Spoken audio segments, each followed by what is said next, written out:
Merci beaucoup d'être là en aussi grand nombre. Je pense que Monique, tu apportes le soleil avec toi parce que la journée, ça fait longtemps qu'on a eu une belle journée comme ça, alors tu nous apportes la lumière.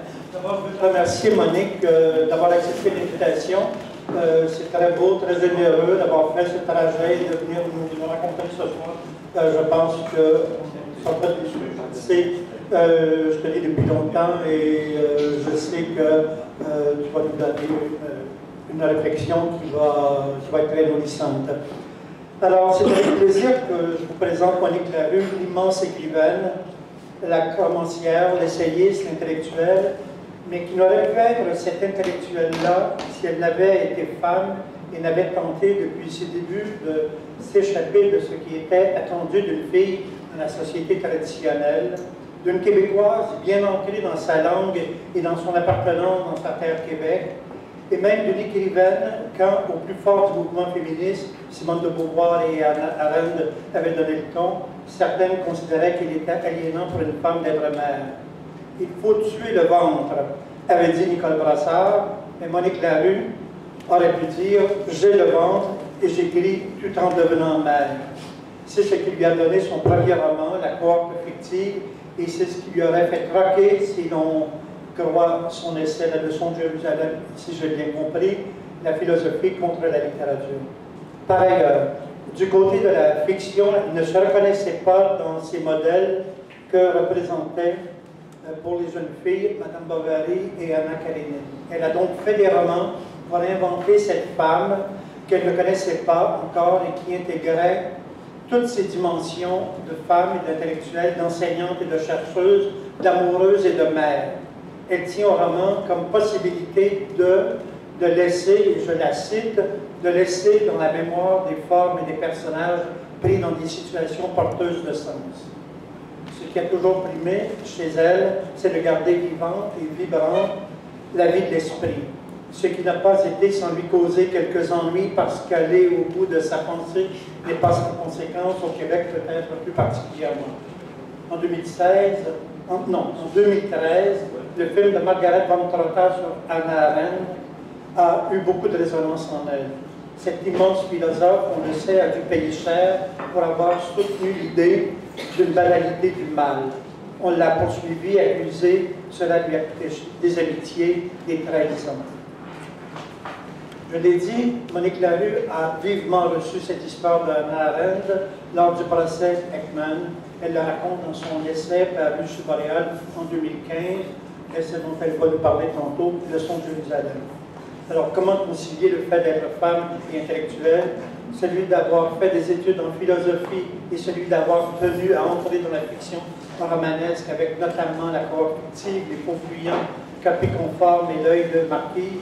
Quelle est donc cette vie de l'esprit à laquelle elle tient autant, portée par un corps, une sensibilité, une voix, et qui lui fait revenir sur ce malaise causé par le texte d'une conférence qui n'a pas eu lieu, Arpenteur et le navigateur. Elle a fait sienne depuis longtemps cette phrase de Charles Gill, reprise par Jean Ducharme. Nous sommes désespérés, mais nous ne nous découragerons jamais. Nous ne découragerons jamais. Quelle est donc sa portée aujourd'hui pour elle? Monique Larue a enseigné la littérature au Cégep Édouard Montpetit après avoir fait des études de philosophie, fait un doctorat un doctorat en littérature supervisé par Roland Barthes. Elle est membre d'honneur de l'UNEC et membre de l'Académie des lettres du Québec. Elle a, parmi les nombreux prix qu'elle a reçu celui du gouverneur général pour son roman La démarche du crabe, publié chez Boréal en 2002. Alors Monique, nous t'écoutons. Merci beaucoup.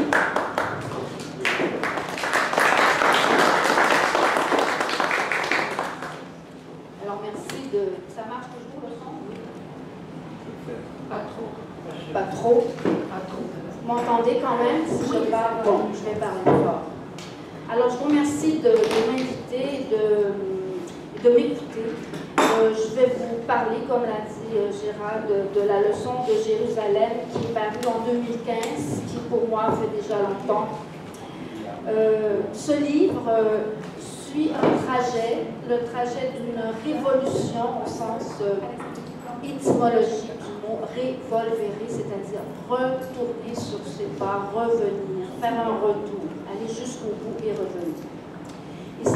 donc d'un retour sur mon trajet d'écriture comme auteur de 6 romans et d'un virage en épingle où je me pose autrement comme écrivaine, sans quitter pour autant mon territoire et celui de la prose, que ce soit la philosophie, le roman ou l'essai.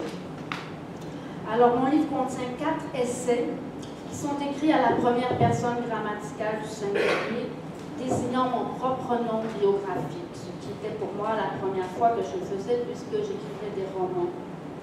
Il comporte aussi une nouvelle qui est écrite aussi à la première personne, cette personne désignant une narratrice qui, sans être moi, raconte un trajet de femme qui est le mien. Je précise aussi qu'il ne s'agit pas d'un recueil de textes comme on l'entend actuellement, qui réunit des articles déjà publiés, mais d'un livre composé du début à la fin et complètement inédit à sa parution. Après 30 ans d'écriture romanesque, mon intention principale n'était pas de faire œuvre littéraire, comme quand on écrit un roman.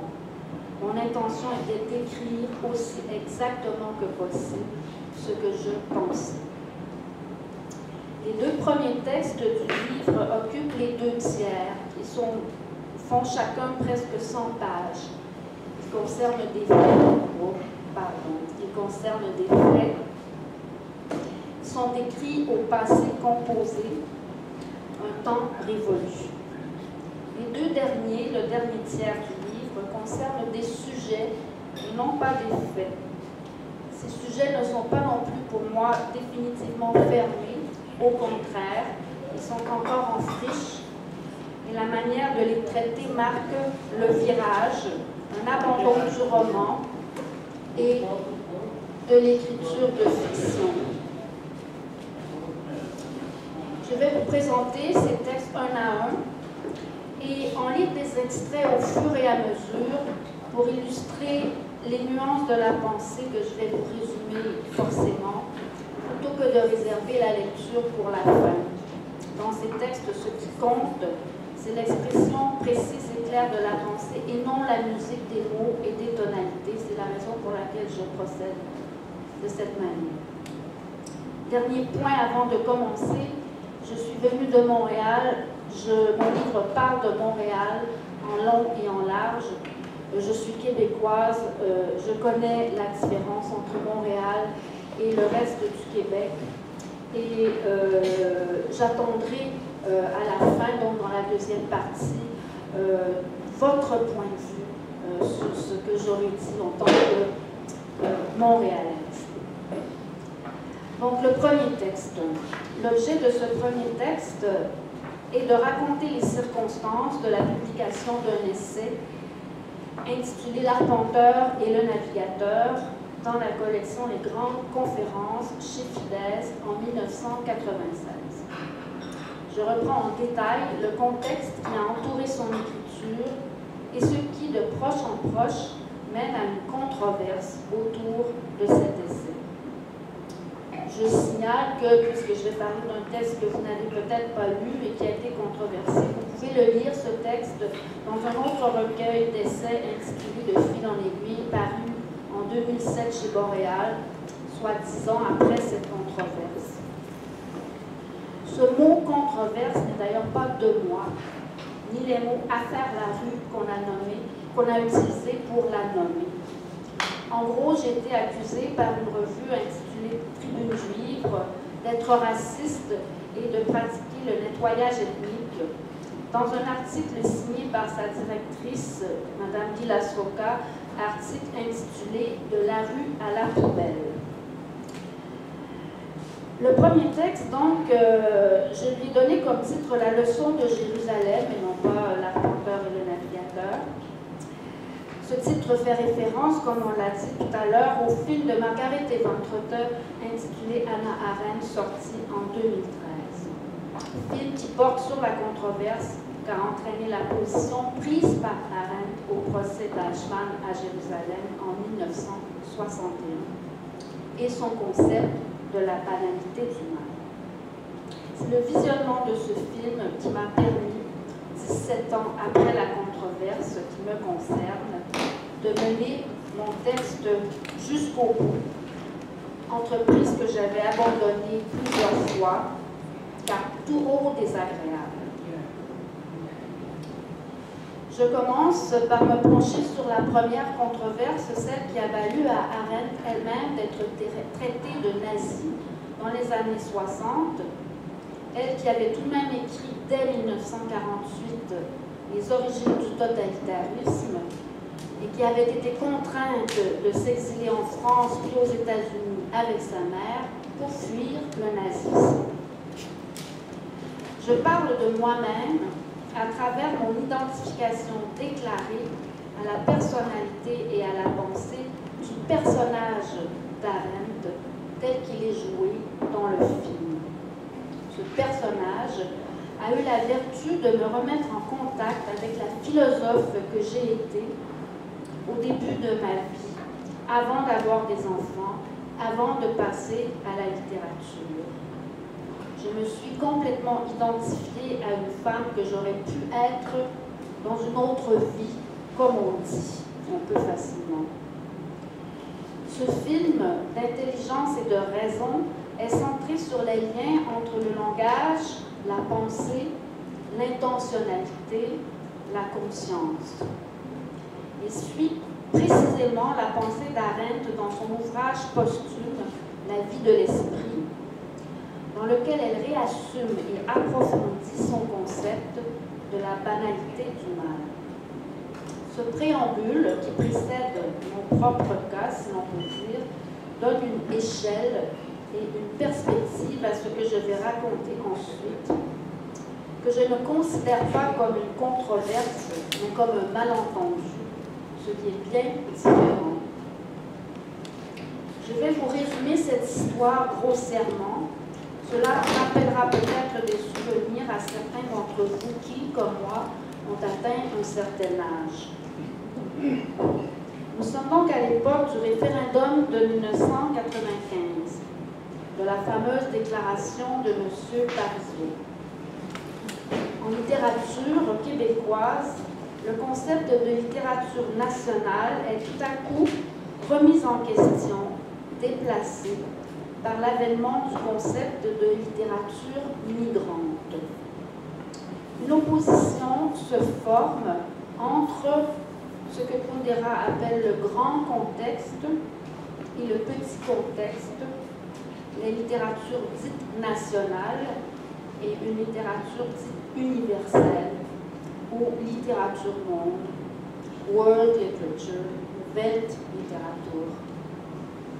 Toujours au même moment, on assiste aussi à une évolution sémantique du mot québécois en tant que substantif et en tant que qualificatif.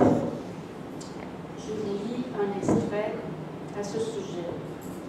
En 1980, lors du premier référendum, le mot québécois, dans Parti québécois ou littérature québécoise, désignait encore clairement les descendants de Canadiens français.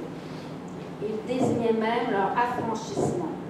De Canadiens français, on devenait québécois, écrit Jacques Perron. C'est la citation qu'on trouve au dictionnaire Robert de 1995. Dans cette édition de 1995, le Robert collige deux sens au mot québécois, sens 1, du groupe ethnique canadien-français, et sens 2, pris comme substantif seulement, les Québécois, anglophones, néo-québécois, francophones. Le changement sémantique était statué et sans doute aisé à assimiler pour les intellectuels accoutumés à la pensée française ou pour les lecteurs des éditoriaux dans lesquels se discutent ces choses. Mais les mémoires héritées, citation de Arendt, ne s'escamotent pas si rapidement. Le mot québécois, relativement récent à l'échelle de l'histoire de la langue, n'a pas changé de sens aussi rapidement dans l'usage de toutes les générations et de toutes les classes de la société, ni dans toutes ses occurrences. Séparer sémantiquement le nom de peuple de l'adjectif n'est en rien naturel à la langue. La langue se solidifiait chaque jour un peu plus dans les bouches et il fallait la tourner 7 fois avant d'utiliser le mot québécois. elle devenait si ligneuse que la spontanéité était réservée aux discussions entre conjoints. Et sans spontanéité, la liberté de penser et de parler existe-t-elle complètement? Et sans cette liberté que mesure bien la possibilité de parler entre amis, l'exercice de la libre pensée n'est-il pas grignoté par la transformation des idées en passion, en méfiance, voire en haine? De même, le mot nationalisme devait être dorénavant qualifié soit de ethnique, soit de civique. Je continue toujours à détailler le contexte dans lequel nous vivions. Sur un autre plan, l'autorité de l'auteur a commencé à s'affaiblir considérablement, comme le rappelle Salman Rushdie lui-même à propos des mêmes années dans sa propre autobiographie. Au Québec, les relations entre écrivains et départements de lettres dans les universités, autrefois capitales, se sont réduites à peau de chagrin. Dans les cégeps où enseigne tant d'écrivains, l'État, avec la réforme Robillard et à sa suite, s'est emparé du champ intellectuel et littéraire.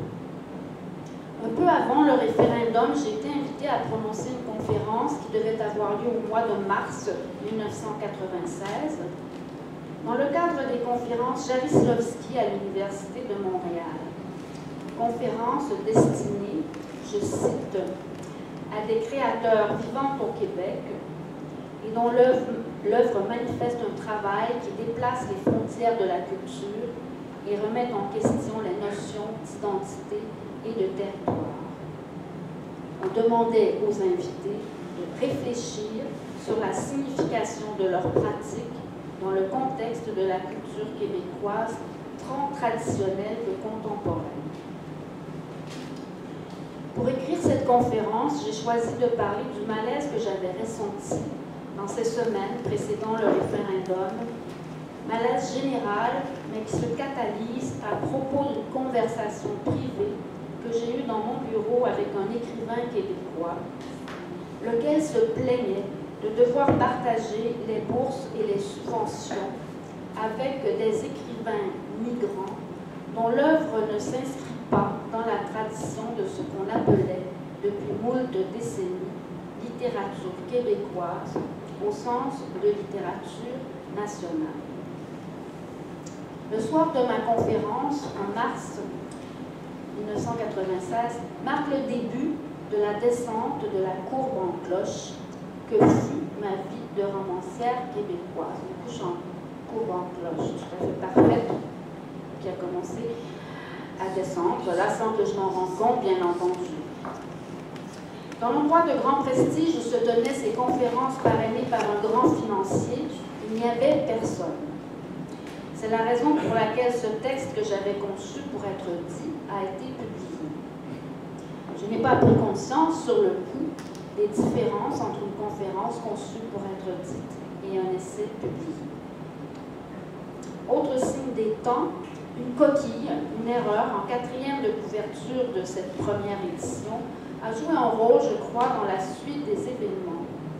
Il y avait une erreur dans la citation choisie par l'éditeur qui avait écrit en 4e de couverture à propos de la littérature québécoise, notre littérature, au lieu de cette littérature telle qu'écrite par moi à l'intérieur du livre. Vous voyez dans quel petit jeu de mots nous étions. Ce notre littérature a été lu comme exclusif, du moins est-ce ce que j'ai compris de ce qui s'est passé donc dans une soirée à laquelle je n'assistais pas à la librairie Olivieri à Montréal. Et bientôt j'ai été avertie que j'allais être attaquée par une revue intitulée Tribune juive.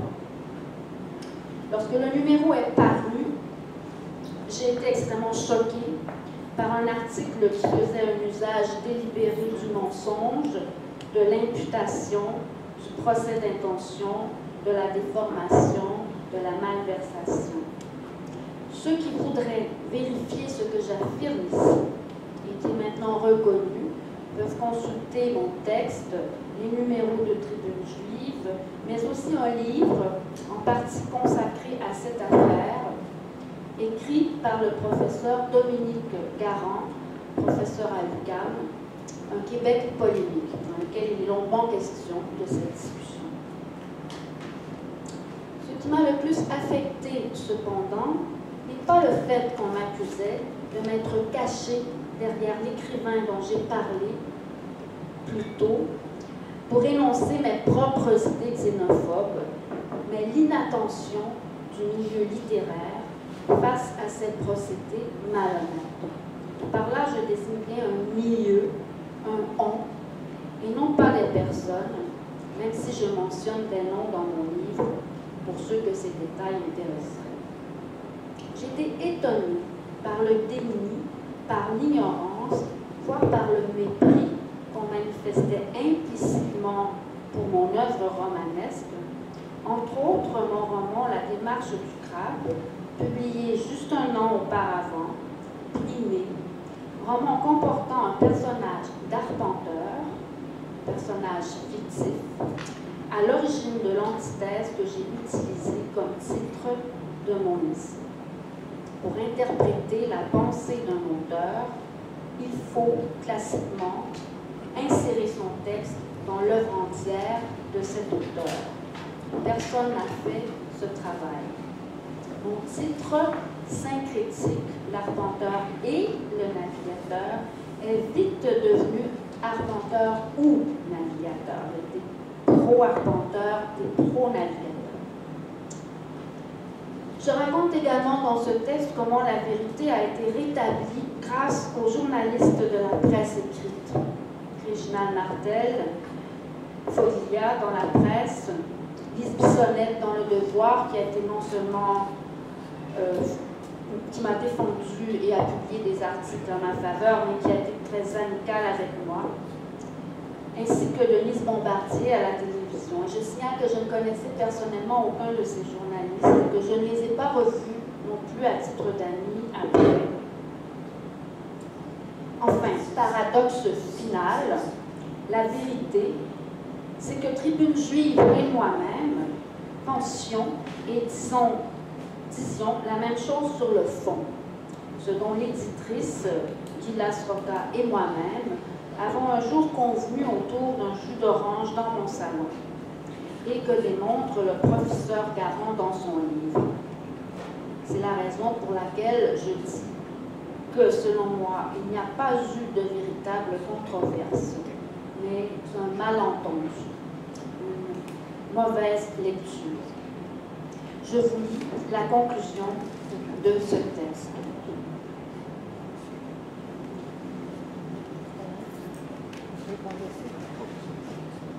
Je suis zéro. Alors, donc, c'est l'extrait de la conclusion de ce premier article, donc, qui s'appelle d'ailleurs La leçon de Jérusalem. C'est le titre de l'article comme tel et non seulement celui du livre.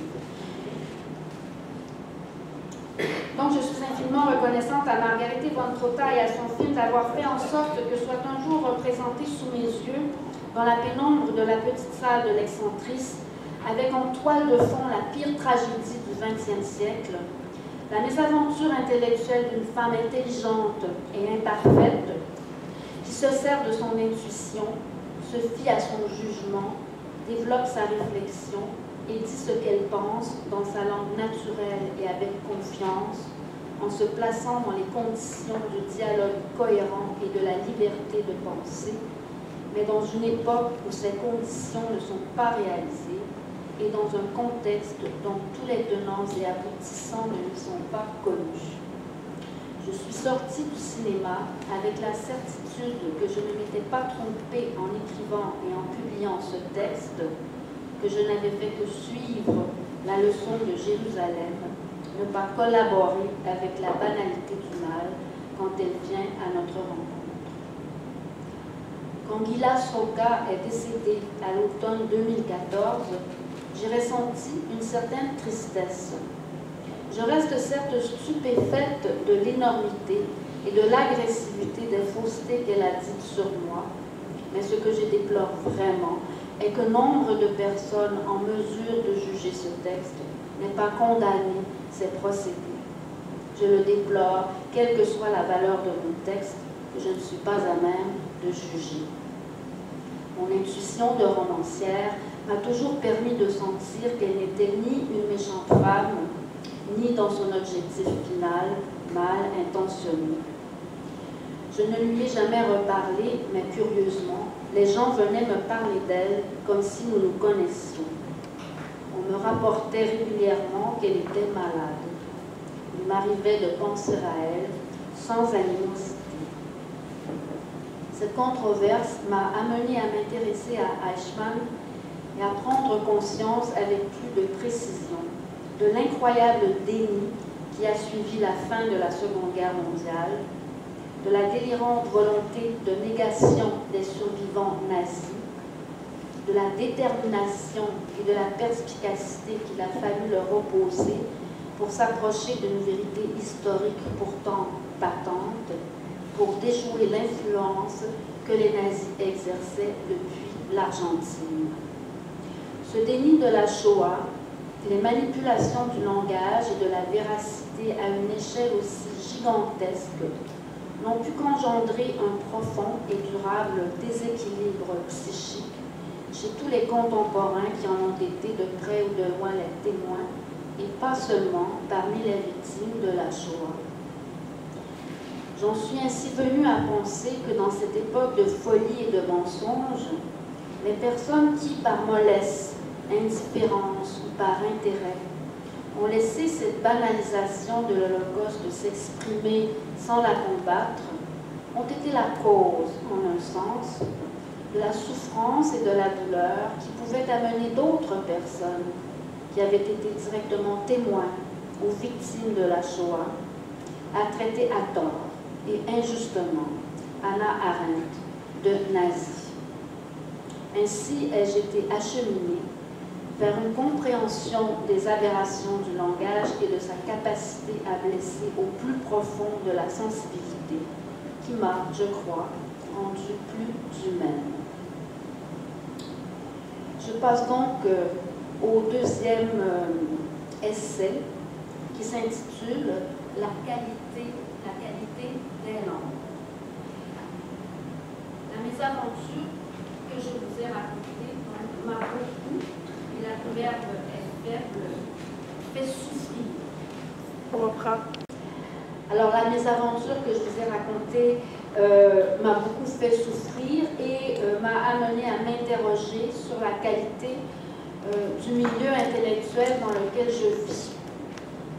Le film sur Arendt, qui montre que des intellectuels de très haut calibre ont pu céder aux mêmes forces, m'a amené à vouloir aller à la racine de l'échec du dialogue intellectuel. Échec que je lis à la structure dialogique de l'intersubjectivité humaine, où la rencontre de l'autre se produit dans un langage déjà construit. Après le visionnement de ce film, je me suis replongée dans la pensée d'Arendt et celle-ci m'a accompagnée et soutenue bien au-delà du premier chapitre, tout au long de mon livre, d'où son titre éponyme. À la suite d'Arendt, je conçois que la pensée libre naît d'événements, de l'expérience vécue et doit leur demeurer liée comme au seul guide propre à l'orienter. Comme écrivain, je m'intéresse prioritairement à la langue. Je pars donc ici des événements de la vie de la langue, des événements sonores, auditifs, qui ont une incidence sur la vie de l'esprit. Je commence par délimiter une zone de légitimité, de crédibilité de l'écrivain dans le domaine fort couru de la langue, surtout au Québec. Ce qui intéresse l'écrivain, ce n'est pas le nombre de locuteurs, comme ça intéresse les statisticiens, les démographes. Ni le code, ni la grammaire, ni la norme au sens linguistique, ni la rhétorique non plus qui intéresse les critiques, ni la langue au sens de culture qui intéresse les sciences humaines. ni la langue au sens de sujet politique, et encore moins la langue comme objet de la loi. La compétence de l'écrivain est le domaine esthétique, au sens large de aesthésis, qui en grec désigne non pas seulement la beauté, mais la perception. Le travail de l'écrivain sur le matériau qu'est pour lui la langue est d'ordre qualitatif, et cela particulièrement en français depuis sa naissance avec Rabelais. Au moment donc où cette langue encore en gestation arrive ici, dans le Nouveau Monde, et se sépare de la langue mère, qui est encore une langue en train de naître. Je vais vous lire maintenant un troisième extrait au sujet de cette conception donc que j'essaie de renouveler de ce qu'on appelle la qualité de la langue. Les poètes ont beaucoup contribué à instituer la qualité du français à la Renaissance, mais l'apport du prosateur et romancier Rabelais est aussi considérable. Comme romancier, il vivait parmi les locuteurs de sa langue, les écoutait, les transformait en personnages que caractérisent leur manière de parler, leur style personnel, leur relation qualitative, affective avec cette langue. Rabelais, remarque l'acquis providis, a ainsi raconté la naissance du français en racontant l'histoire de Gargantua de Pantagruel. Comme romancière et prosatrice, j'écoute la parole des gens autour de moi en tant que musique, murmure, prosodie, faite du caractère quantitatif et mélodique des sons. Les langues vivent dans la voix humaine et non dans le silence des livres et des ordinateurs. Il est facile de l'oublier dans l'univers muet des réseaux sociaux. La langue est une phonie.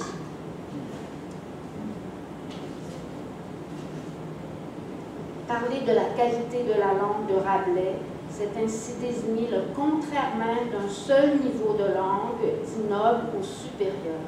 C'est désigner toute la langue, dynamique, hétérogène, rébarbative à la norme, au standard, à la loi, aux préjugés de valeur, à la hiérarchisation, toute la langue qui se nourrit et croît des innombrables usages personnels, des déviations, de la créativité incessante de ses locuteurs.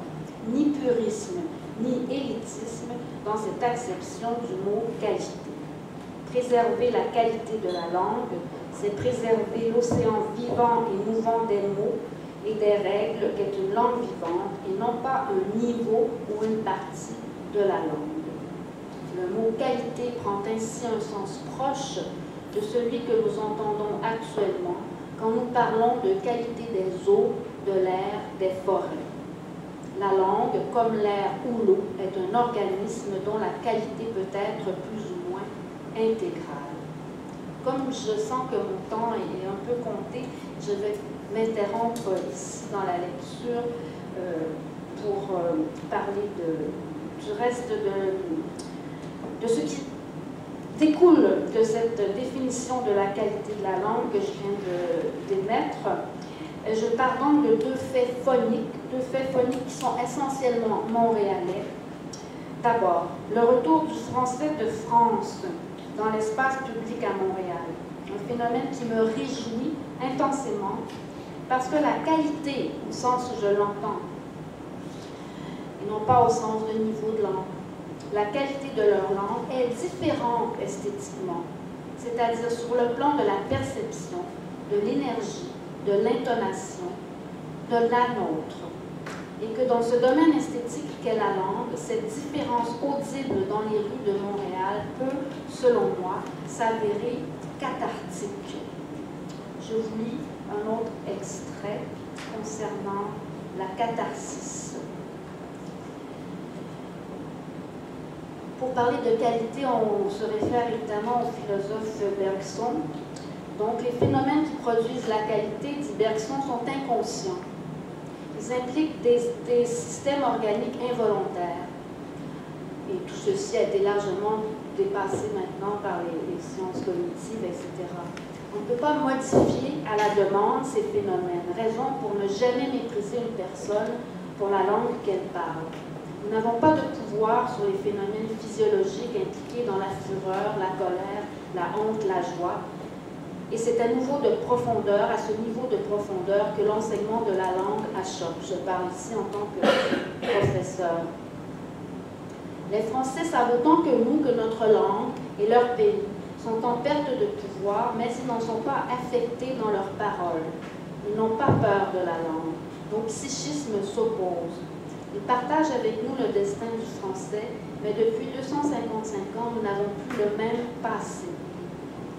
Le rapport à la langue française qu'ils incarnent à Montréal serait, il me semble, en mesure d'influencer au niveau subliminal, aux franges de la conscience, le complexe vernaculaire canadien-français. La catharsis, très vieille découverte humaine, ne consiste-t-elle pas à reprendre contact avec la réalité et à guérir par la vertu de ce contact? C'est ainsi, en ce sens, que je pense que je suis heureuse d'entendre le français de France à Montréal. Je pense qu'il ne peut en aucune manière nous nuire. Deuxième fait phonique. À Montréal, le français s'entend en présence de l'anglais. Je réitère clairement et plusieurs fois mon respect, ma défense de l'intégralité de la loi 101. Mais je m'intéresse aux langues du point de vue esthétique et non pas d'un point de vue politique. Ceci m'amène à affirmer mon respect, voire mon amour de l'anglais en tant que langue humaine, imprégnée de la nôtre, que j'oppose à l'anglophobie ouverte et à la haine de l'anglais qui sévit, ici et en France. La haine de l'anglais ne peut pas être, selon moi, une position esthétique, une position d'écrivain, pour qui toute langue est un étant constitutif de l'être humain comme être parlant. Nous entendons l'anglais à Montréal parce qu'il se trouve qu'il est la langue natale d'une minorité de nos concitoyens. Je dis natale plutôt que maternelle. Vous verrez pourquoi dans quelques minutes. J'attire l'attention sur un troisième fait phonique, sur une nouvelle catégorie de locuteurs de l'anglais. Les couples issus de l'amour entre un homme et une femme ne parlant pas la langue l'un de l'autre. Je dois m'arrêter? Ah oui. D'accord. On me rappelle l'heure qui a passé très vite. Ces couples, donc, vous savez comment cela fonctionne. L'un va parler le suédois, mettons, à son enfant, l'autre va parler le français, mais les deux époux doivent, pour se comprendre, parler l'anglais. L'anglais devient à ce moment la langue natale de ses enfants. Je vais abréger pour pouvoir aller jusqu'au bout de mon livre. Mais je veux dire donc que l'exemple de ces enfants nouveaux que je connais dans ma famille, que j'ai observé de près, m'incite à penser que nous devrions reconsidérer l'unilinguisme qui ne correspond plus parfaitement au monde dans lequel nous vivons et vivrons. Et c'est ce que j'appelle la leçon de Montréal. Dans le dernier tiers de mon livre, j'ai écrit 2 essais, mais je les ai séparés par une nouvelle de fiction qui s'intitule « 3 femmes ». Dans cette nouvelle, donc, je fais un peu mon adieu à la fiction, adieu que je fais aussi dans le premier de ces essais qui arrivent à la fin et dont je vous ai dit qu'ils ne sont pas résolus pour moi, et qui s'intitule « Le roman et la vie privée ». J'écris beaucoup d'articles sur l'art du roman et son rapport à la mimesis de Platon dans la République, à Roland Barthes qui voulait passer au roman à la fin de sa vie, mais ne parvenait pas, disait-il, à mentir. Ici, je me penche sur le fait que l'art du roman est désormais tourné vers la véracité. Je prends des exemples en France, dans le roman mondial, sans doute avez-vous entendu parler du roman du Norvégien Klaus Nausgaard, par exemple, qui a raconté dans 3 tomes sa vie quotidienne et la mort de son père et de sa grand-mère, par le détail. Ce phénomène qui redéfinit les frontières et la nature du roman change les conditions du dialogue esthétique propre à cet art qui est un art de l'invention. Ce changement modifie profondément le contrat entre le romancier et la société. Et ceci, donc je vais aussi abréger, m'a amené personnellement à considérer que ces changements majeurs m'ont amené à conclure qu'il était temps pour moi de mettre fin au contrat qui me lie à la société quand je signe de mon nom biographique un livre qui est classé comme roman, si l'on entend comme roman une histoire qui doit raconter une histoire véridique ou vérace. Je ne sais pas si j'ai le temps de lire ma conclusion, ou enfin non, je vais tout simplement indiquer le dernier de mes essais qui s'intitule « Le méandre et le curriculum ». Cette métaphore désigne deux temporalités qui s'opposent. D'une part, le temps du méandre qui est lent, qui obéit à des forces qui ne sont pas celles de la volonté, qui est le temps de la création, le temps de l'art, le temps de l'enfance, le temps de la nature et le temps de la maternité. Et d'autre part, le temps du curriculum vitae, lié essentiellement au marché du travail, est un temps historique, vectorisé, linéaire, public, unidirectionnel, ascensionnel. Rien de nouveau dans cette antithèse, mais ce que je veux faire dans cet essai, c'est de repenser la maternité à titre de création. Le seul temps réel de nos vies est le temps biologique, qui est un temps sexué. L'horloge biologique sonne pour les femmes au début de la trentaine, et pour les hommes à des âges tout à fait mythiques. La quadrature du temps féminin dans la civilisation de l'égalité des sexes, la négativité de la maternité, et particulièrement dans l'expérience québécoise, est au cœur d'une nouvelle donc, que j'ai intitulée « Trois femmes ». Cette nouvelle est problématique. Elle se conclut sur un conflit, un malentendu, un problème insoluble entre trois femmes, dont l'une est une intellectuelle qui, par choix personnel et libre, n'a pas eu d'enfant. L'autre est une ingénieure que la naissance d'un enfant fragile force à quitter son travail.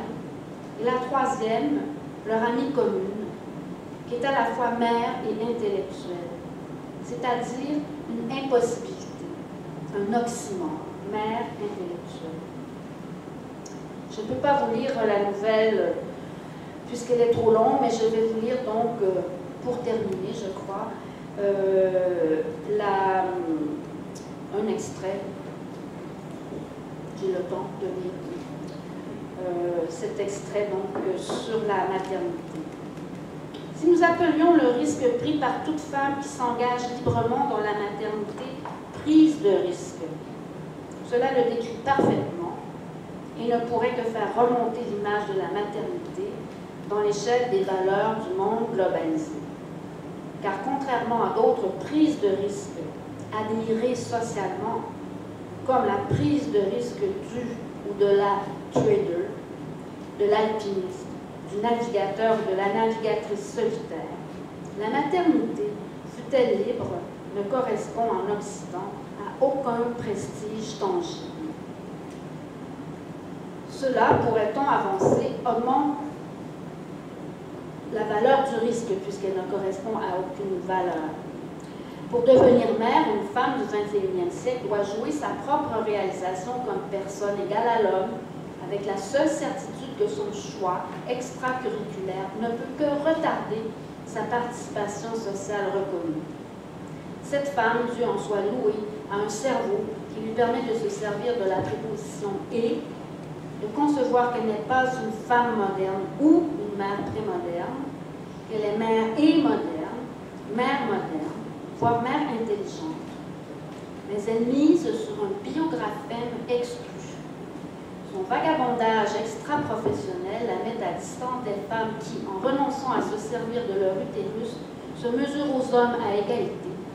Femmes qui prennent elles aussi un risque, celui de ne pas avoir d'enfants librement, dont je ne peux parler n'en ayant pas l'expérience. Cet aspect n'est pas cependant le plus risqué, à mon avis, de la prise de risque de la maternité. Pour que son enfant soit créé librement, La mère moderne doit en effet le créer comme on crée un tableau, un livre, pour rien. Il n'y a pas de raison qui justifie son risque. Elle ne prend pas ce risque pour contribuer à la société, même si les naissances contribuent à la croissance collective. Elle ne fait pas non plus un enfant pour sa satisfaction privée. Même s'il y a un plaisir ou un accomplissement pour beaucoup de femmes dans la maternité, ce n'est pas une raison pour prendre le risque de faire naître un enfant sur cette terre.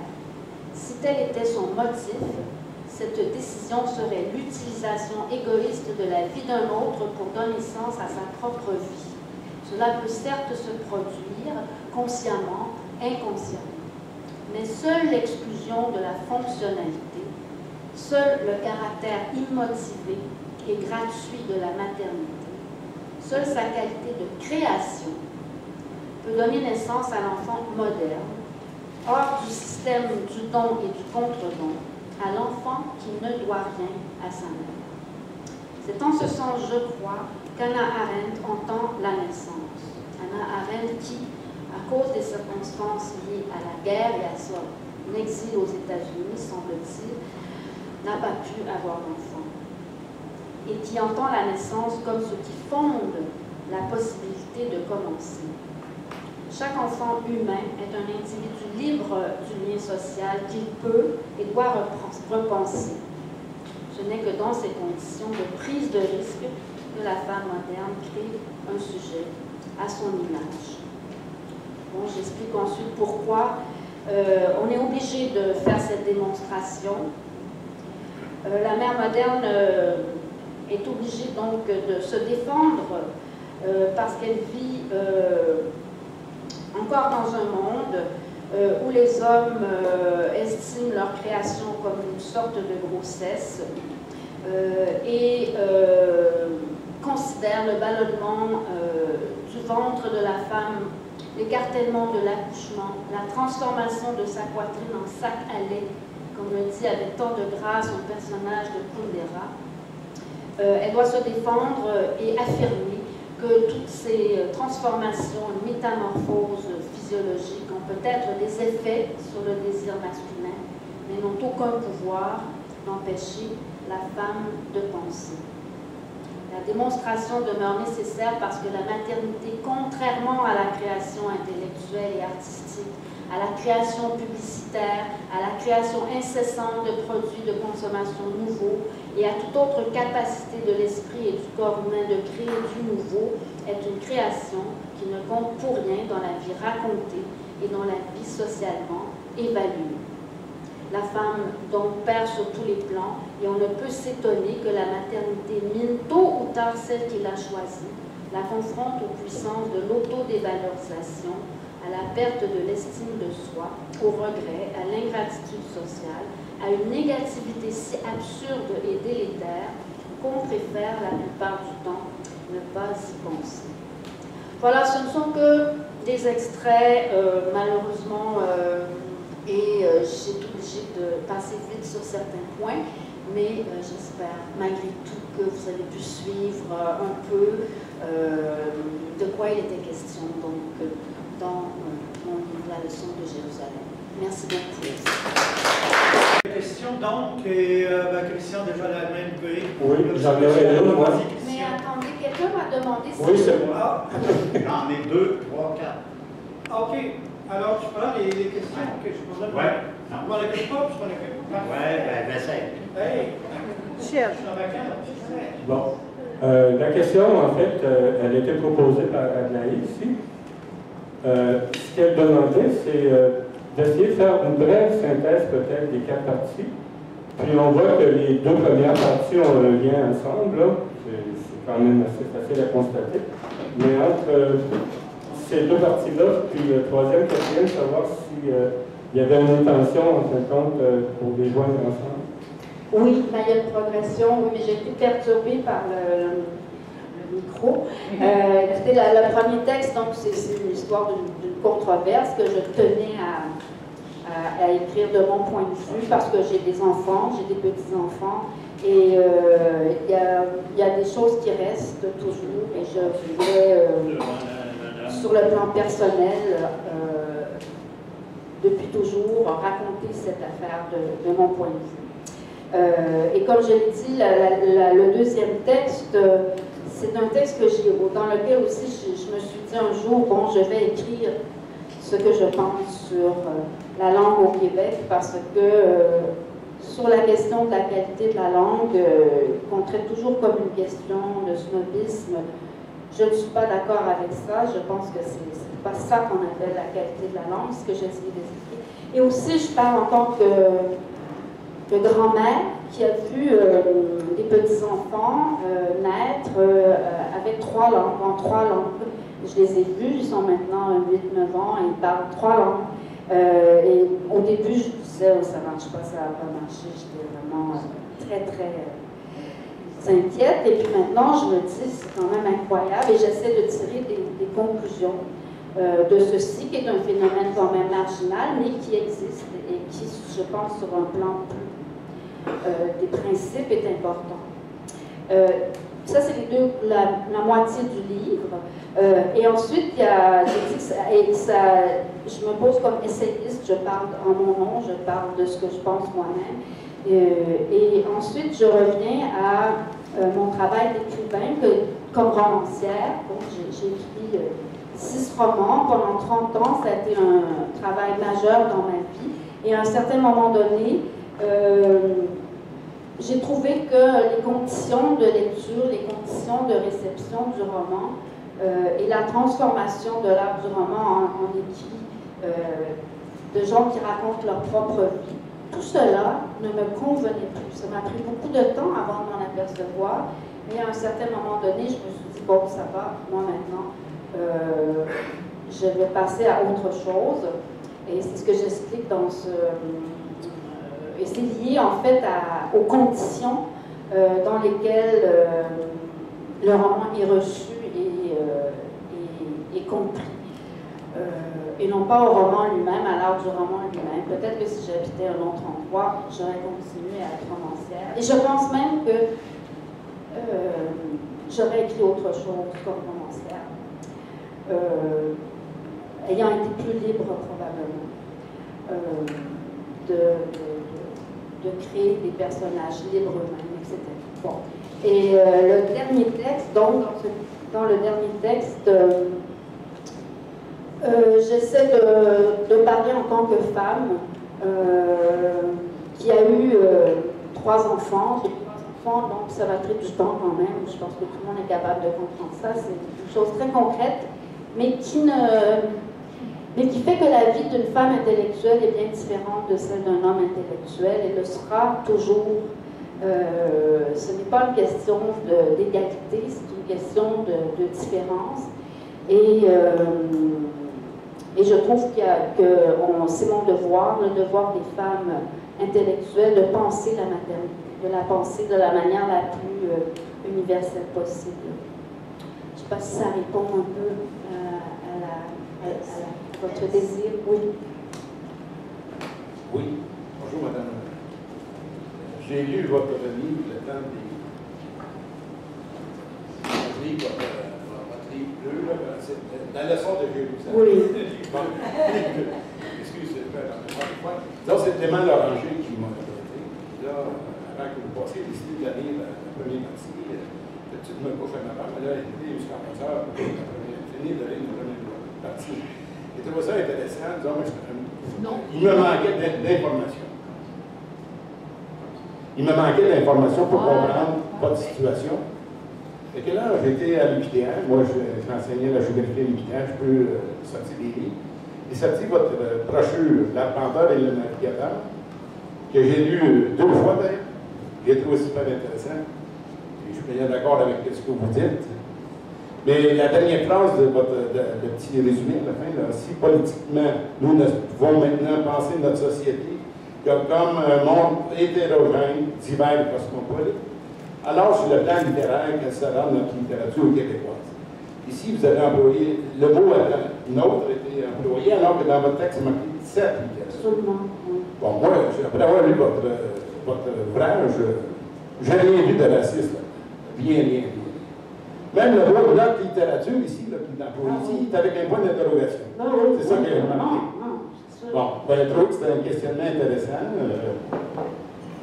pertinent à mon point de vue. Je pense qu'on ne peut pas parler de littérature nationale maintenant, au Québec ou ailleurs dans le monde. Moi, ben, je viens de produire un texte en géo, et je vais reprocher aux géographes de parler de la période, des périodes des écoles nationales de géographie. J'ai écrit ça dans mon texte, on a voulu me biffer. Bon. Je voudrais faire un petit détour. Story, là, vous savez, des émissions télévisées qui racontent l'histoire canadienne. Oui. Bon, elle escamote un peu l'histoire des Amérindiens, puis celle des Canadiens français au Canada. Et moi, disons, le story à force ne m'a pas surpris comme tel, mais ce qui m'a surpris, c'est plutôt la réaction des Canadiens français depuis l'Acadie, dans toutes les parties du Canada. Et là, disons, ça m'a ramené au rapport de vous savez, il reprochait à la société de l'époque, qui vivait en France surtout, qui vivait au Québec surtout, ça devait s'appeler le Canada d'en bas à l'époque, il reprochait de ne pas avoir, de pas avoir d'histoire nationale et de littérature nationale. Story à force nous ramène, vous savez, à cette période-là. Et vous avez parlé d'histoire nationale dans votre, de littérature nationale dans votre brochure. Là, même après avoir lu votre brochure, il me restait des questions pareilles, quelques questions, vous avez sûrement des réponses. Qu'est-ce qu'on vous rapproche concernant le contenu et les idées de votre brochure? Pourquoi les intellectuels, ceux qui vous connaissaient, ont eu des réserves envers vous, et vous avez senti un froid, évidemment? Dans les faits, pourquoi on vous a accusé de racisme? Je ne sais pas. Bon, c'est sûr que c'est un sujet, parler de littérature nationale, c'est peut-être un sujet litigieux, je pense. Donc, là, vous savez, je ne sais pas si vous connaissez la meilleure explication que moi je verrais, c'est pourquoi les gens n'ont pas été capables de lire votre brochure. D'abord, ce sont des intellectuels qui vous ont un peu mis de côté, là. Hein? Puis des gens qui vous ont accusé, là, devraient être capables de lire ça. Donc, ce n'est pas une question blanche, à mon point de vue. Donc, c'est une autre question. C'est que quand on écrit quelque chose, les gens nous lisent, et souvent, ils ont une grille de lecture. Donc, ils ont lu votre brochure avec leur grille de lecture. La question est la suivante. Pensez-vous, je ne sais pas si vous avez lu le portrait du colonisé d'Albert Memmi, qui est un écrivain africain, je pense d'origine tunisienne. Moi, je trouve que le portrait du colonisé et du colonisateur qui lui fait s'adapte très bien à votre situation. Il expliquerait, à mon point de vue, le problème que vous avez vécu. Est-ce que vous, je ne sais pas si vous l'avez lu, mais je pense que c'est un filon intéressant à explorer. Ben, je pense que vous avez raison, oui. Je suis d'accord avec vous que les gens l'ont lu avec leur propre grille. Et que c'est pour ça que je dis que c'est un malentendu, c'est pas une controverse. S'il y avait eu une controverse, on aurait pu discuter. On aurait pu discuter sur les idées de chacun, mais on n'a pas pu faire ça. Personne n'a pu le faire parce que je pense que chacun m'a lu avec une grille. À la fois, je pense qu'il y avait beaucoup de gens qui n'osaient pas dire qu'ils n'étaient pas d'accord avec moi parce qu'ils croyaient que la littérature nationale devait être encore défendue, d'une part. Et je pense qu'il y avait aussi des gens, de l'autre côté, qui ne pouvaient pas s'imaginer que quelqu'un comme moi, qui suis une Québécoise de souche, avec tous les guillemets que vous voulez, et bien vraiment de souche, que quelqu'un comme moi, donc, puisse avoir les idées que je défendais dans ce texte-là, c'est-à-dire demander à ce que lutter contre le discours rampant exclusif, qui, moi, me tapait sur les nerfs de la part de ce professeur qui était venu parler de ça exprès quand même pour provoquer d'une certaine manière. Alors, dans ce sens-là, au bon portrait du colonisé, je l'ai lu, mais ça fait vraiment longtemps. Comme vous avez... je ne peux pas en parler maintenant, je l'ai lu, j'avais peut-être 20 ans, il faudrait que je le relise, pardon. Comme tout ce qu'on a lu, il faut le relire. Est-ce que vous trouvez que ça appliquait bien à votre situation? Oui, mais je pense que vous avez raison. Tout à fait. Mais ça dépend de la question de la langue comme telle. Oui, tout à fait. Merci. Merci.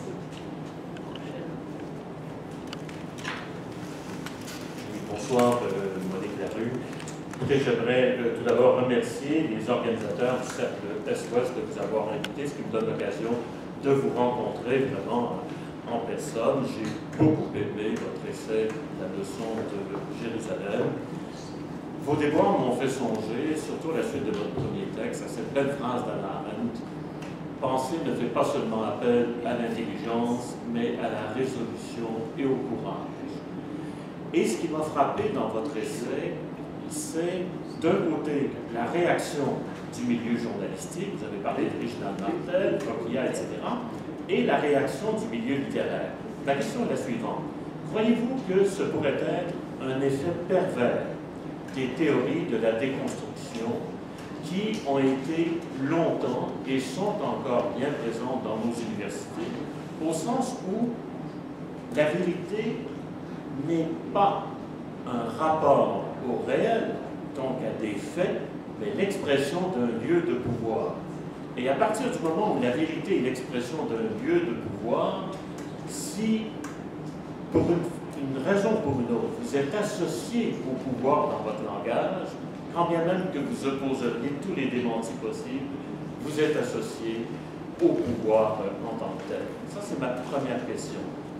La deuxième question, qui est en lien avec la première, et à la suite de vos déboires que vous racontez bien dans la leçon de Jérusalem, que pensez-vous de ces deux expressions que nous entendons beaucoup aujourd'hui, racisme systémique et culture du viol?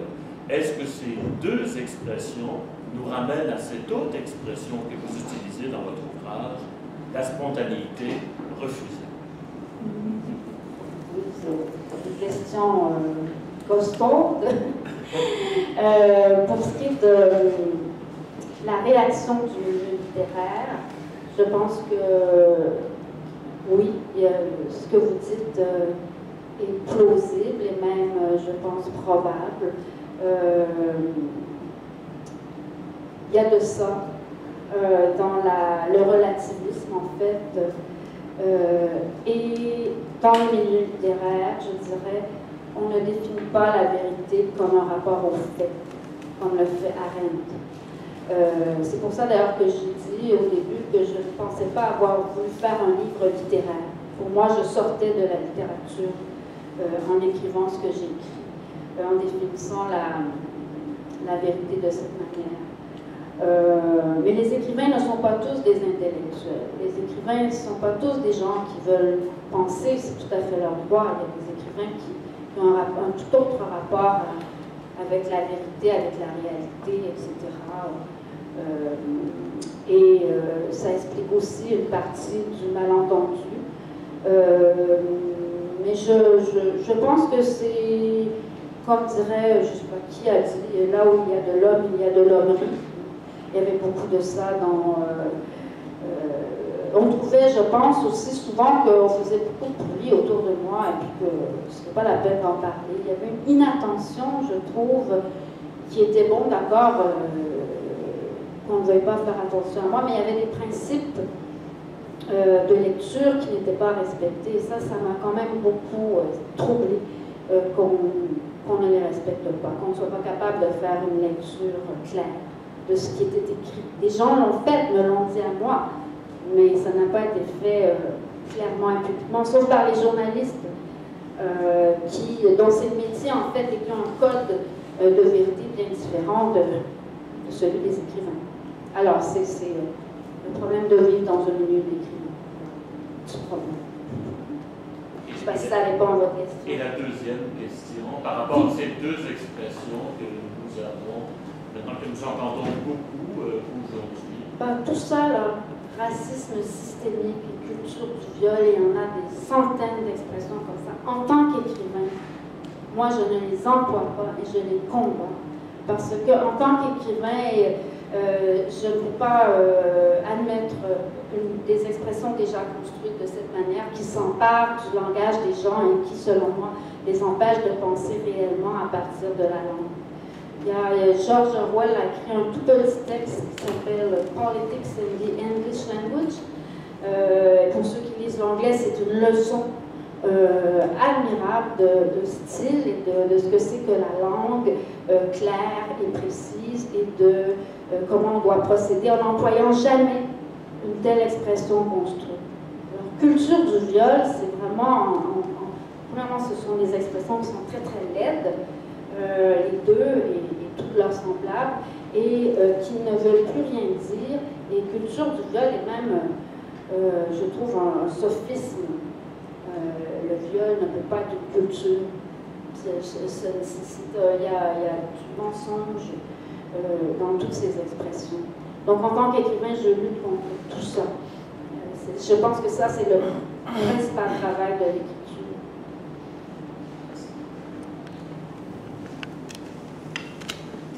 Bonjour. Moi, je n'ai pas lu votre livre, malheureusement. Et je n'ai pas eu connaissance de l'affaire La Rue non plus. Et d'après votre exposé, le thème de votre exposé, c'est la leçon de Jérusalem. Pouvez-vous élaborer un petit peu sur Jérusalem? Quel rapport ça a avec votre conférence? Merci. Oui, certainement. J'ai appelé ça la leçon de Jérusalem parce que dans ça part du film, donc sur le procès de Adolf Eichmann et du fait que la philosophe Hannah Arendt part des États-Unis à ce moment-là et elle va couvrir le procès d'Eichmann. Comme on vient de dire, elle ne se fie qu'à ce qu'elle voit et entend. Et elle n'écoute pas tout ce qu'on lui dit de penser. Et ce qu'elle voit et entend dans le box, et on le voit dans le film aussi, Adolf Eichmann dans le box des accusés, c'est un homme stupide, qui n'est pas capable de s'exprimer et qui ne dit rien. Qui n'est pas capable de parler, tout simplement. C'était peut-être, je crois que c'était une stratégie de la part de Eichmann. Mais pour Arendt, elle dit ce qu'elle pense, cet homme n'était pas capable de penser. Il avait mis sa pensée de côté. Il avait développé un mécanisme de non-pensée. Et cette hypothèse qu'elle fait, qui n'est peut-être pas vraie pour Eichmann, est quand même une hypothèse que moi je retiens et qui me faisait penser à ce que j'avais moi-même fait. C'est-à-dire que quelqu'un vient dans mon bureau et se met à me dire, alors que je ne peux pas le mettre à la porte, je ne peux pas lui dire va-t'en, je ne peux pas lui dire c'est un ami en plus, enfin une connaissance très grande que j'ai, c'est mon collègue, etc.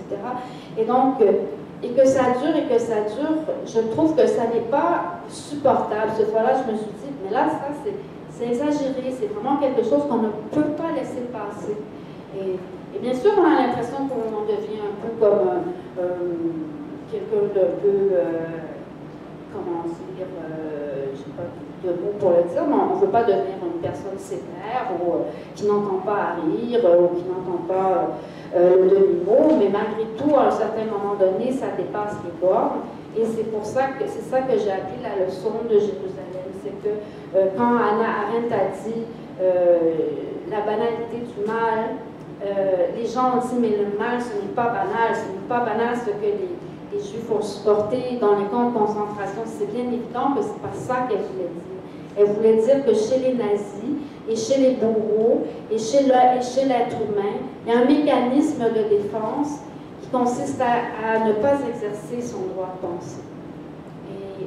Et ça, c'est dans ce sens-là donc, que j'ai appelé ça la leçon de Jérusalem pour tout le livre, parce que j'essaie de dire des choses qu'on n'a pas vraiment le droit de dire, justement, de creuser les choses qui ne sont pas dites. Et je trouve que c'est un peu ça le rôle de l'écrivain. Ça répond à la question. Bonsoir. Robert Duchesne, mon nom. Une brève question et un commentaire. La question est, est-ce que la journaliste de la Tribune juive s'est rétractée par la suite? Pas à court terme, parce que je sais qu'elle a persisté, mais est-ce qu'elle a finalement convenu qu'elle avait erré? Et ensuite, je vous ferai, si vous me permettez, un commentaire. C'est très compliqué, c'est une personne humaine. Un jour, j'ai reçu un téléphone. C'était très curieux parce qu'on avait des amis en commun, on a beaucoup d'amis qui la connaissaient et me connaissaient. Alors les gens lui disaient non, tu te trompes. À un certain moment donné, j'ai reçu un téléphone chez moi, ça faisait très longtemps. C'était elle. Elle m'a dit bon, j'ai compris, j'ai changé d'avis, je vais me rétracter, je vais écrire sur vous tout le bien que je pense de vous, etc. Bon, tant mieux. Elle l'a fait, pas tout à fait ce qu'elle m'avait dit qu'elle ferait. Dans un autre, pas dans la Tribune juive, mais dans une autre revue, qui s'appelait la Parole Métèque, qui était une revue féministe qu'elle tenait. Et ensuite, elle m'a dit, vous savez, Tribune juive, vous n'avez pas besoin de penser que les Juifs vont penser que vous êtes raciste. Tribune juive, ça ne veut pas dire tribune juive. Ça veut dire tribune cosmopolite ou interculturelle. Et elle m'a dit, il faudrait que vous lisiez mes autres numéros. Ben, j'ai dit, bah oui, vas-y, je vais vous en apporter. Alors, elle est venue chez nous. Elle est arrivée avec une grosse boîte de Tribune juive, et puis on a parlé. Et là, à la fin, elle m'a dit, bon, d'accord, on va dire que c'est terminé, cette histoire-là. Je vous raconte des petites affaires, là, c'est du mamarrage, mais malgré tout, c'est ça qui s'est passé. Elle m'a dit à la condition que vous en parlez plus et moi non plus, j'en parle plus. Je n'ai rien dit, mais moi, j'avais déjà pris l'engagement d'aller à l'émission de Denise Bombardier. Et quand je suis allée à l'émission, ça s'est très bien passé, parce que j'étais bien préparée et parce que j'avais toute confiance en Denise Bombardier, on avait parlé avant. Et là, elle était très choquée, elle a recommencé à traiter Denise Bombardier et moi de racisme. Pour vous montrer un peu que je crois que c'était une personne qui était très prime sautière et qui avait un caractère très particulier qui faisait que quand elle avait une idée, elle en était absolument sûre et ensuite elle changeait d'idée. C'est comme ça que je l'ai perçue. Mais quand on voit quelqu'un, qu'on lui parle, on voit bien que la personne n'est pas méchante, agressive, ni, et que dans le fond, on était toutes les deux contre le racisme. Enfin, c'est ça que j'ai toujours trouvé le plus absurde, puisque je disais la même chose qu'elle. Elle niait que moi, je le disais. Alors, c'est une affaire compliquée. Voilà la réponse que je peux vous donner. Elle l'a fait oui et non, la rétractation. Ça répond à ma question. Je suis tenté de vous dire, écoutez, il y a tellement d'éléments dans votre exposé.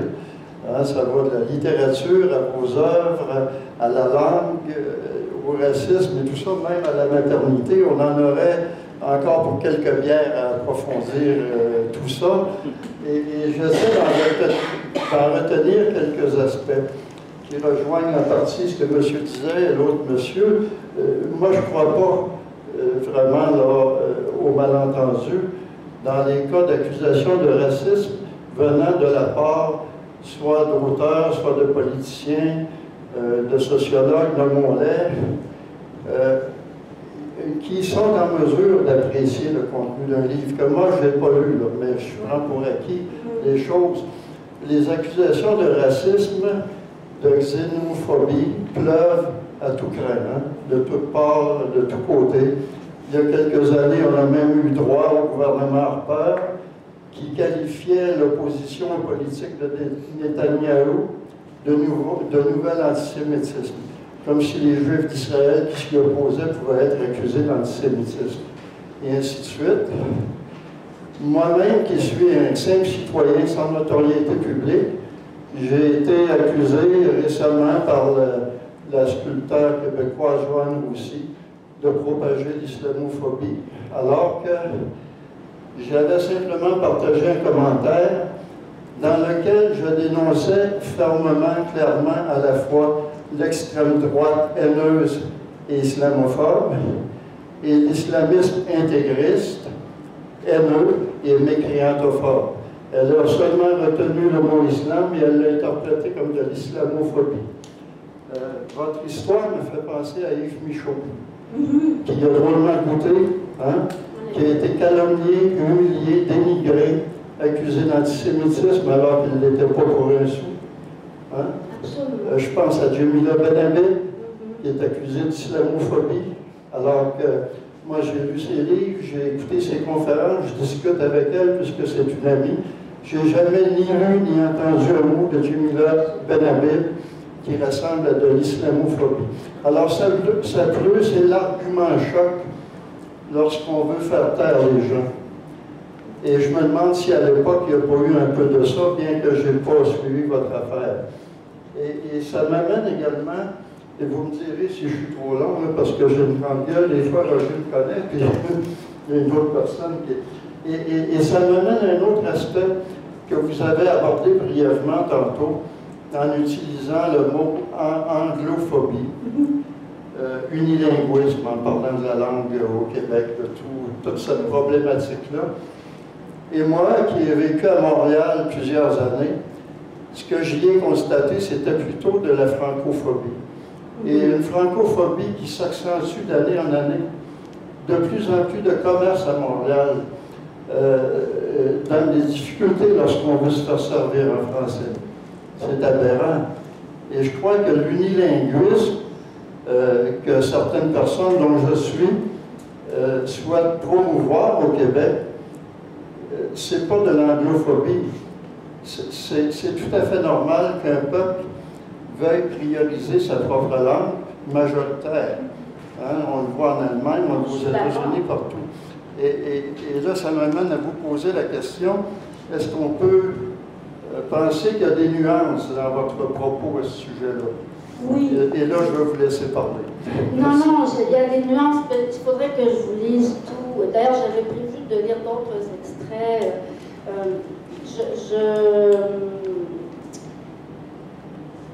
Ce que vous avez dit, ce que j'appelle l'anglophobie, là, c'est simplement les gens qui, en France, il y en a plusieurs, qui influencent les gens d'ici, qui détestent la langue anglaise. Mais au contraire, madame, si la France, je connais un peu, la France actuelle est complètement fascinée par l'anglais. Je dois avoir oui, mais voilà, mais il y a des Français qui répondent à ça et parlent anglophobie. Et je ne trouve pas ça. Mon seul point est que je ne trouve pas intelligent de détester une langue, c'est-à-dire un système de sons et de concepts. Nous avons tous des langues et il n'y a pas une langue. Je ne peux pas détester une langue. Je trouve que c'est une position qui n'est pas philosophiquement correcte, tout simplement. Parce que langue, le français ou toutes les langues sont des systèmes également ontologiquement égaux, ce que je veux dire par là. Et donc, en tant que langue, je ne déteste pas l'anglais. Mais il y a des langues politiquement dominantes. Oui, mais ce n'est pas le point de vue que je veux prendre comme écrivain. C'est bien ce que j'explique. Je ne parle pas de politique dans cet article. C'est là les nuances que j'essaie de faire.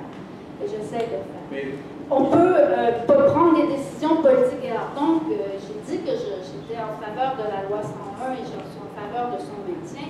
Et donc, je ne propose pas autre chose que ça, pas du tout. Mais je pense qu'on serait beaucoup plus fort au Québec si on n'avait pas une position de défense contre l'anglais, parce que l'anglais est là. Il est là, il est autour de nous. Et si on veut s'en défendre, d'après moi, on devrait beaucoup mieux le connaître. Bon, je ne dis pas que j'ai raison. Je ne pense pas que j'ai raison. Je ne sais pas. J'ai dit que c'était des sujets ouverts. J'essaie juste de réfléchir et de dire ce que je pense à partir de ce que j'entends et de ce que je vois pour justement faire réfléchir les gens. Et je conçois très bien qu'on ne soit pas d'accord avec ce que je dis. Je ne pense pas qu'il y a une seule vérité. Il y a un choc des idées, mais il faut qu'il y ait un choc des idées. Je ne sais pas si ça répond. à la question. Je ne conteste absolument pas la prédominance du français. Je considère que j'aime le français et que je le défends dans cet article. Je pense que si vous en suivez tout le raisonnement, enfin, moi, je considère que je défends le français en disant ce que je pense, ce que je dis sur l'anglais et les autres langues. Je pense que l'anglais doit se défendre du français, pas en ayant peur de l'anglais, pas en ayant peur, parce qu'il est égal. C'est des langues égales. En même temps, je crois qu'au Québec, on ne peut pas... Oh, excusez Maria. Non, vas-y, continue. Excusez-moi. Voilà, j'ai juste une observation au sujet de la langue. Vous avez parlé, et vous avez dit quelque chose qui m'a énormément impressionné bien. Je n'écris pas pour écrire un roman, une nouvelle, un essai. J'écris pour dire ce que j'ai à dire. Voilà, c'est la base de toute vraie communication. Quand on va employer la langue comme un code savant, on peut passer à côté, n'est-ce pas, de toute la symbolisation de cette langue. Dans ma propre famille, on était un couple mixte, très mixte même, de cultures différentes, de langues différentes, de religions différentes, tout était différent. Et on a eu des enfants. Et là, on a dû se mettre d'accord et on s'est dit, quelle langue on va parler à nos enfants? Moi, je connaissais l'anglais professionnel parce que je faisais des conférences presque savantes. Mais si on me demandait le nom d'un poisson, d'un légume ou d'une fleur, je ne savais rien. Donc, je ne pouvais pas parler anglais à mes enfants. Mon époux de l'époque, il ne connaissait pas un mot de portugais. Pourtant, c'était un linguiste savant de parler déjà 3 ou 4 langues. Donc, on a choisi la langue de notre culture, la culture française, celle qu'on pouvait communiquer à nos enfants. Non seulement l'école, la structure, parce qu'ils n'allaient pas l'apprendre à l'école, ils étaient aux États-Unis, ils allaient apprendre l'anglais, mais la symbolisation de la langue. Et plus tard, vous allez nous parler de la maternité.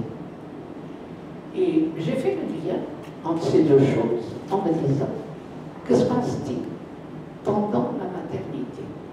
C'est justement le renvoi à l'altérité de l'autre.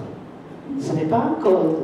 Le bébé ne sait pas que lait, c'est lait, mais le bébé sait que lait, c'est confort, c'est amour, c'est chaleur. Alors, dans cette relation maternelle à l'enfant, n'est-ce pas, je souhaite, et là je vais à votre rencontre peut-être, je ne sais pas si j'ai bien compris, que plus intellectuelle elle est la mère, plus stable sera l'enfant. Parce qu'elle peut s'adresser à l'altérité de l'autre et ne pas se coincer, n'est-ce pas, dans des codes, dans des structures tellement renfermées que vont dissoudre l'être pour donner un essor à l'ennemi de l'être, qui est l'avoir, le pouvoir. Donc là, j'aimerais que vous élaboriez un petit peu plus dans cette relation de maternité. Est-ce que vous parlez de la négativité de la maternité? Parce que j'ai des amis brillantes qui me disent, oh, toi, t'es pas, mais tu as eu 3 enfants, 8 petits-enfants. Enfin, tu as encore eu une carrière, comment ça se fait? Moi, j'ai décidé de ne pas avoir d'enfants. Et là, je me pose des questions parce que je pense qu'il y a eu une continuité pour le monde, pour l'avenir. C'est le fait que j'ai pu m'adresser à l'altérité de ces petits êtres qui étaient là autour de moi et qui n'étaient pas ABCD, mais qui était quelqu'un qui avait peut-être dit, mais t'as pas raison du tout, non, de quoi tu parles? Alors, dans cette relation de la langue codifiée à la langue parlée, de la parole vraie, n'est-ce pas, qui est celle que vous aimez, il y a un océan entre les deux. Il y a ceux qui parlent très très bien, grammaticalement bien, et qui ne disent rien, n'est-ce pas, ou qui ne communiquent pas. Est-ce que vous voulez un peu élaborer dans cette relation à la maternité. Oui, là, je suis tout à fait d'accord avec vous sur cette chose, mais je ne pense pas que ce soit très facile ni répandu pour la mère de bien comprendre, et non pas comprendre, mais de bien admettre l'altérité de son enfant. Et la mère est souvent incapable d'admettre cette altérité. Il voit dans son enfant son prolongement et donc elle-même, et de là tous les problèmes psychologiques des humains. Donc ce n'est pas donné. Mais je pense comme vous que la maternité est une expérience de l'altérité. Je ne pense pas que ça ait été beaucoup écrit. Je ne pense pas qu'on sache beaucoup de choses là-dessus. Moi, c'est les écrits de Julia Kristeva m'ont beaucoup éclairé parce qu'elle est psychanalyste, elle est intellectuelle, elle est philosophe, mais elle a aussi eu un enfant dont elle a beaucoup parlé. Un enfant qui d'ailleurs lui a posé des problèmes parce qu'il était fragile, plus fragile que l'autre, et donc vous savez tous ce que ça signifie pour la mère. Elle a pris le temps qu'elle devait prendre pour cet enfant, et c'est elle qui a le plus exprimé à travers son étude des œuvres de Melanie Klein, entre autres, toute cette négativité à travers laquelle on doit passer avant d'arriver à cette maternité, comment dire, qui fait l'expérience de l'intersubjectivité, qui n'est pas une invasion de l'autre, etc. Et c'est quand même assez rare. Alors je ne sais pas si ça répond à ce que vous me demandiez. C'est un souhait. Moi, j'ai un autre petit commentaire. Sur la langue, les Québécois ne sont pas révoltés contre la langue. La langue, c'est une des caractéristiques de la colonisation anglaise. Les jeunes de 18-19 ans, ils écoutent la musique anglaise, ils aiment la langue anglaise. On dirait que c'est plus mélodique. Et ils sont révoltés, par exemple, contre le tempérament des Anglais, qui sont dominateurs, qui essaient de contrôler le fait québécois, canadien-français. Je crois que la différence, c'est pas la souligner. Je suis d'accord avec vous, moi, c'est vrai. Je ne dis pas le contraire, la politique est la politique, et les Anglais, la politique, c'est quelque chose, mais ce n'est pas la langue elle-même anglaise qui est, et vous avez bien raison de dire qu'elle est véhicule pour les jeunes, mais pas juste pour les jeunes, en fait. Elle est véhicule d'une culture importante, la langue anglaise. Et elle n'est pas donc que la langue de l'oppression. Elle est autre chose aussi. Et c'est tout ce que je dis, tout ce que je dis. Mais je ne crois pas que ça soit dit très souvent.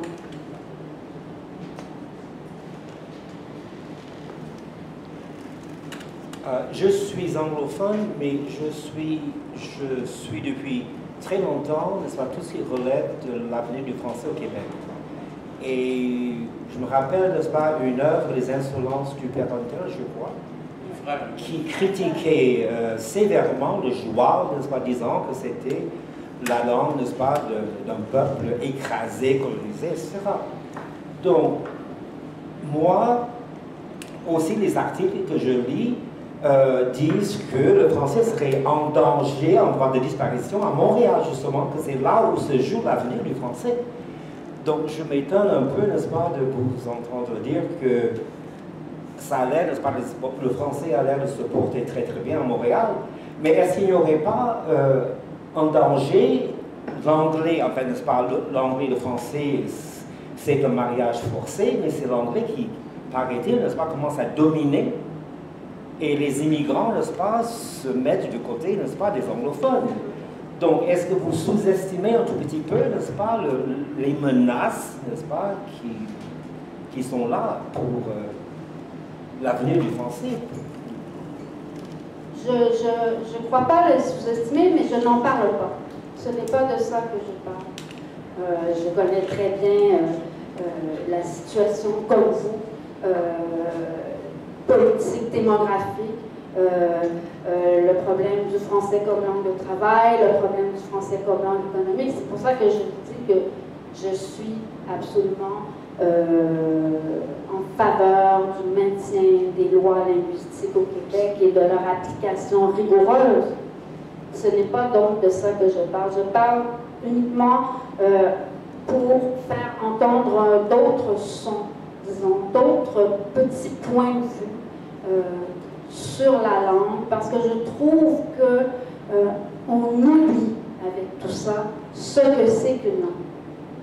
À force de compter les gens qui parlent français et ceux qui parlent anglais, et à force de considérer ces questions qui sont des questions réelles et avec lesquelles on se bat depuis toujours et on va continuer à se battre, on oublie ce qu'est la langue. Et cette impression, je l'ai tirée de mon enseignement de la littérature et pendant des années, il fallait vraiment faire un travail pour remettre les élèves en face de ce qu'est la langue, un système de sons, de phonèmes, etc. Vous savez autant que moi, mais ils n'ont pas ce sentiment de la langue, ils n'ont pas d'attache affective à la langue dans leur manière d'écrire. Parce que sinon, je crois que ça changerait la manière d'écrire et ça changerait la manière de parler. Et cette affection, cette affectivité, c'est de ça que je parle. Et c'est un rapport avec la politique, parce que nous sommes dans un monde de peur, où nous avons peur de disparaître depuis toujours, et nous nous battons pour conserver notre place politique. Mais ça a un effet sur la représentation que nous avons de ce qu'est une langue. Et je trouve que c'est mon rôle en tant qu'écrivain de rappeler cela. Et non pas de faire de la politique. Je vais voter comme vous et je prends partie à la vie politique, mais en tant qu'écrivain, je n'ai rien à dire de plus que ce que vous avez dit, avec quoi je suis d'accord. Seulement, je veux parler d'une autre relation à la langue, parce que je pense que la langue comme esthétique, elle a un rapport en politique. Moi, je pense qu'il y a peut-être un petit rapport entre notre rapport avec la langue collectivement, la manière dont nous la parlons et l'utilisons pour discuter, et la stagnation politique dans laquelle on est. Ceux qui s'énoncent clairement, vous savez, etc. Je pense que si on avait une grippe sur la langue, si la langue était vraiment notre instrument de musique, eh bien, ça changerait des choses politiquement. C'est ce que je pense. Mais des idées d'écrivain, hein, c'est pas des idées de journalistes, ni des idées de sociologues, c'est des idées d'écrivain. Merci, madame. Oui, je parle. Alors, tu as fait des études en philosophie, tu as fait des études en la littérature, tu as été mère, tu voulais malgré tout faire donner une vie de l'esprit. Alors, je me posais beaucoup ce genre de questions-là. Qu'est-ce qui manquait à la philosophie pour que tu en arrives à la littérature? Et qu'est-ce que la philosophe que tu as été dans ta formation a ajouté à la littéraire que tu étais, à la romancière que tu es devenue, à l'intellectuel? Qu'est-ce qui aurait manqué à la romancière? Qu'est-ce que la philosophe a donné? Et qu'est-ce qui manquait à la philosophie? Alors, plusieurs éléments là-dedans. Ben, j'ai fait de la philo, oui. J'ai fait... Il faudrait que je raconte toute mon enfance, mais ça, je ne fais pas ça. J'avais besoin de rationalité, de raison, d'un dialogue cohérent. Je suis allée en philo, j'ai fait une maîtrise en philo sur Heidegger, j'ai appris l'allemand. Et quand j'ai fini cette maîtrise, j'étais presque folle. C'est-à-dire que je m'étais rendue à un si haut niveau d'abstraction que je ne pouvais plus continuer. J'avais 30 ans et j'ai entendu mon horloge biologique et j'ai fait un geste irrationnel que je ne voulais pas faire depuis que j'étais petite, c'est-à-dire que oui, j'ai eu un premier enfant qui a changé ma vie et j'ai écrit ça. Et ça m'a donné accès au roman. Et j'ai continué à écrire des romans. Ce serait trop long de dire pourquoi j'ai continué à écrire des romans. J'essaie de le trouver moi-même maintenant dans ma vie, de revenir sur ça. Mais la philosophie m'a toujours aidée en tant que romancière. J'ai toujours considéré le roman comme un instrument de pensée. Ce qui a fait que j'ai peut-être pas vraiment compris ce qu'était le roman, mais ça c'est une autre question. Et maintenant je fais de la philosophie. Une fois par semaine, avec des amis, je lis des traités de philosophie, je continue à en faire. Parce que j'aime cette gymnastique de l'esprit. Je ne sais pas si ça répond un peu. Oui, j'ai des grandes questions. Oui. Très brièvement, je reviens encore sur l'idée de la langue. Là, vous m'aidez à mieux comprendre votre point de vue. Vous en parlez d'un point de vue littéraire, évidemment. Hein? Et j'aime que vous parliez de la relation qu'on peut avoir avec la langue et des jeunes, notamment. Hein? Mais deux choses. Je crois qu'au Québec, on ne peut dissocier la langue et la politique. C'est impossible. Tant que le Québec, et là c'est une opinion politique que j'aimais, mais de mon point de vue, tant que le Québec ne sera pas indépendant, ça sera politique la langue. Maintenant, est-ce que ça se trouve? Non, c'est un autre débat. Et en ce qui concerne les jeunes, moi je crois qu'il y a le fait que c'est aux grands de leur faire découvrir et comprendre et aimer la langue. Hein? Et quand on a des chevaux de Troie au Québec, pour ne pas le nommer de mon point de vue, au risque de choquer les libéraux peut-être, mais moi je crois que le libéral gouvernement of Québec fait tout pour affaiblir la langue française actuellement. S'il n'y a pas de mesure qui favorise l'apprentissage et l'amour de la langue dans les écoles, dans l'éducation, on va vers un appauvrissement. De la même façon, je vais terminer ensuite, vous parliez de maternité, de la situation de la femme versus la carrière, la maternité. Quand on a des mesures qui détruisent ce qui, au fil des dernières décennies, a pu permettre à des femmes, justement, d'accéder à des carrières tout en étant mères, et parlons notamment de garderie, quand on assiste à ce sabotage-là, comment peut-on maintenant envisager que la femme reprenne la perte de ces acquis-là? Alors, vous voyez pourquoi je parle des deux. Oui. Pour moi, il y a une relation là, dans le type de société que l'on veut et qu'est-ce que notre gouvernement, nos élus qui sont censés nous représenter, fait pour aller dans le même sens que nos besoins. Bon, j'ai dit combien je trouvais que l'État du Québec avait saboté le champ intellectuel et culturel dans les cégeps, qui, quand moi j'ai commencé à enseigner, était vivant et riche, et quand j'ai terminé, était pauvre et exsangue et mécanique, et il n'y a plus rien. En fait, l'intellectuel, le vraiment culturel ne se passait dans nos classes, sans parler de l'épuisement des gens. Et donc, tout ça, je suis d'accord avec vous, la langue au Québec est évidemment une question politique primordiale, mais je pense qu'on a tous notre rôle à jouer avec la langue, et que les écrivains en ont un à jouer, et qu'ils ont comme rôle de bien rappeler ce que c'est que la langue. Ce n'est pas seulement le nombre de locuteurs, et ce n'est pas seulement une question comme ça. Je pense que si la compétence linguistique des Québécois était plus grande, notre pensée, notre articulation politique le serait plus aussi.